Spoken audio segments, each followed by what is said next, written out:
We are really excited today to have a Maruti that many Indian car buyers have been waiting for.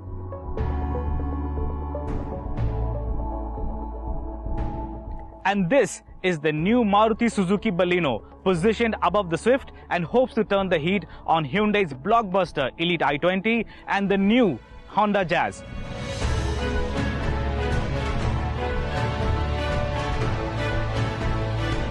In terms of design, the Baleno doesn't really stand out from its peers and seems like an evolution of the Swift. Maruti calls this the liquid flow design philosophy. It's a rather conservative style with smooth flowing lines and soft corners all around. But many Swift buyers would like this design and would like to upgrade to a larger Baleno.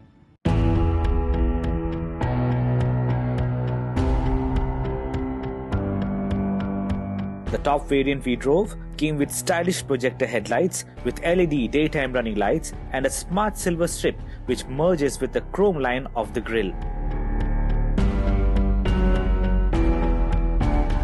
The design of the headlights, however, are reminiscent of the Swift, especially in the lower variants with simpler headlamps.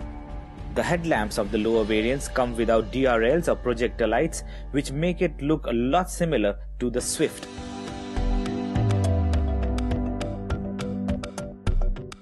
In profile, there are no sharp lines or shoulders jutting out, but the large proportion of the Baleno makes it more impactful than its smaller sibling. Unfortunately, just the top spec model gets these fancier 16-inch alloy wheels, while the rest make do with basic 15-inch steel wheels. Maruti has tried to make the rear of the car a little more interesting by placing a solid chrome strip on the boot, and higher variants also get a sporty roof spoiler.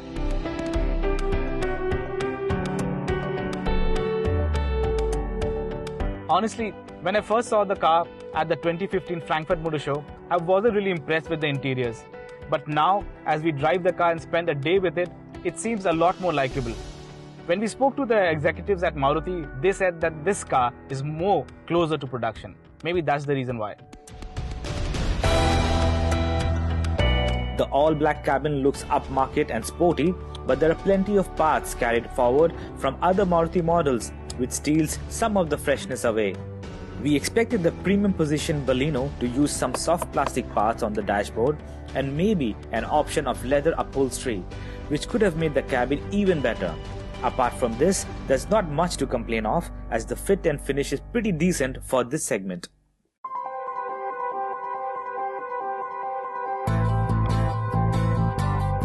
The front seats are large, comfortable and well bolstered. Thankfully, the driver's seat is height adjustable, which helps get a good driving position. In fact, the tilt and reach adjustable steering further helps this cause.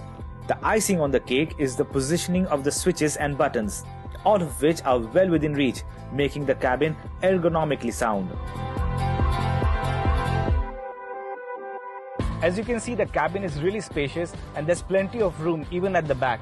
And what's really impressive is the knee room for the rear seat passengers. India being predominantly a chauffeur-driven country, this will not go unnoticed. There's a spacious boot too, with a sizable 339 liters of storage space, but the loading lip is very high, probably to meet European rear impact safety norms. To compete with models like Hyundai's Elite i20 and the new Honda Jazz, Maruti has equipped the Baleno up to the brim with features. Higher models get climate control, color TFT information screen, touchscreen with rear parking camera, satellite navigation system, and the segment-first Apple CarPlay, which, by the way, is a real cool feature. Apart from this, there are also steering-mounted controls, keyless entry, push-button start, USB and aux ports, and a special coating on the glass which prevents UV rays from entering the cabin. Also commendable are the safety features such as ABS, EBD and dual airbags, which are offered as standard across all variants.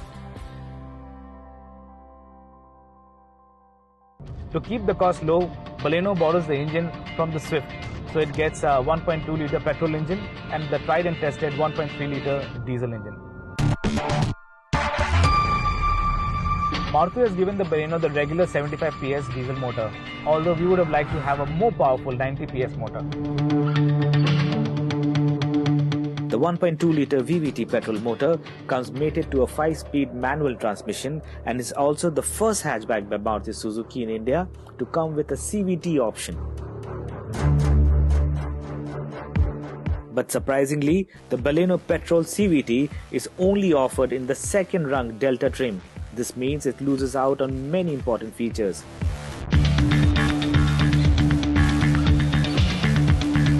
Although on paper the 75 PS power might not sound too much, but when you start to drive, you realize that the power to weight ratio and the healthy torque makes it a great tourer, and it comfortably touches 3-digit speeds.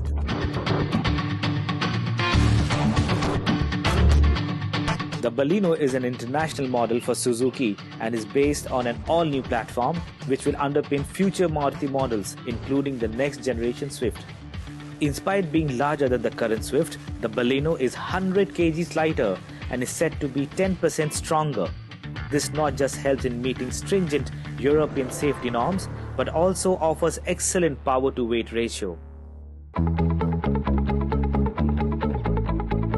The ride quality of the Baleno is far superior than any of the Maruti Suzuki models we've driven recently. In fact, we can say that's probably the best. It's a large car and there's hardly any body roll or wallowing. The brakes too are good for their job, and the ABS and EBD ensure that it stops safely and quickly. The steering is light and reasonably communicative, more in tune for city use. It's a large car, but there's hardly any body roll or wallowing. Talking about fuel efficiency, Maruti Suzuki Baleno is one of the most efficient in the segment, with petrol claiming a mileage of 21.4 kmpl and the diesel boasting of being the best in the segment with the claimed 27.39 kmpl. Coming to price, Maruti says that the Baleno already has over 98% localization. This would translate into pretty competitive pricing. Maruti will be looking at undercutting the price of the segment leader Hyundai Elite i20, which is priced from Rs 3.4 lakhs for the base petrol to Rs 8.28 lakhs for the top of the line diesel variant. And if Maruti Suzuki manage to do that, then this segment could get a new leader in the shape of the Baleno.